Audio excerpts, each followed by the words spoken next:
I suspect that it will be encouraging to fellows that you, well, and any of us working in healthcare, that you didn't have this all mapped out, that stuff happened and then the jobs grew and grew and evolved. Is there anything more that you want to say about that? Yeah, I think that's very true, actually. I sometimes do stop and think, how did I get to this position? So I run an institute with 140 staff now. I do a fair bit of media stuff. I do a lot of I'm the clinical director of the Regional Improvement Academy.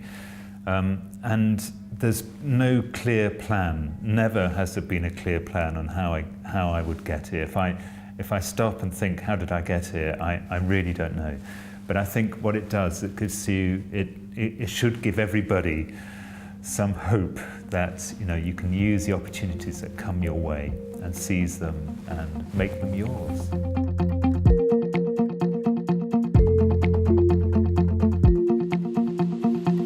So just to round up, Alenka, I'm wondering if you've got any advice or words of wisdom you'd like to share for junior colleagues coming along behind you.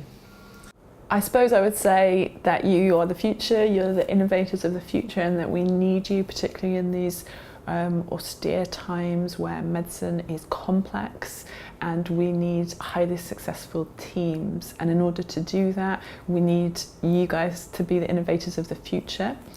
So again, coming back to that failure thing, basically learn from failures, look for the mistakes, turn those into opportunities and make observations. And don't be scared of challenging the status quo, because unless we do, we won't move forward and be a successful healthcare system. And on a personal level, try and share your story with your colleagues, both the failures and the successes. Try and be a mentor, even without mentor training, because we're all capable of it without formal training. And by that I mean support people, help them in their applications, nudge them, push them ever so gently to try and reach their goals, and open your doors to what life is like. So, if you're a leader, show them your emails, take them along to meetings, really try and use any leadership skills you might have to inspire the next generation of leaders. So we sort of open the floodgates for leadership within healthcare, really.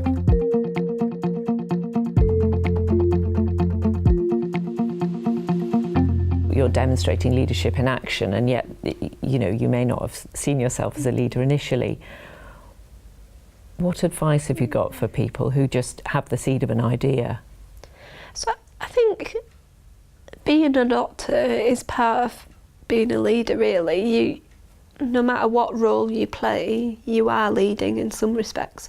And I think maybe taking a step back and thinking about those leadership roles, whatever it is, if it's just as simple as teaching your medical students about how to behave in a ward environment, that's a leadership quality. And I guess people separate leadership falsely from the clinical environment, and I don't think it is separable. I think it's all part of what we do as doctors. If you have an idea to improve the service that you're delivering, then that's leadership, isn't it? And that's encapsulating what we do as doctors. And I think we can all just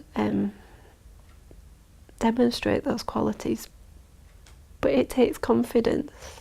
And I think something that I really struggle with is self-confidence. I don't just stand up at conferences and speak like a lot of people think that I do. It takes a lot of effort and a lot of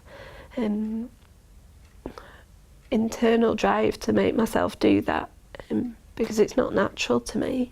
It's not, I wouldn't describe myself as a natural leader. I'm definitely an introvert. And I think recognising that everyone's got a leadership quality. It's not just the people who stand up and take on medical director roles and things. It's those little things every day that people do.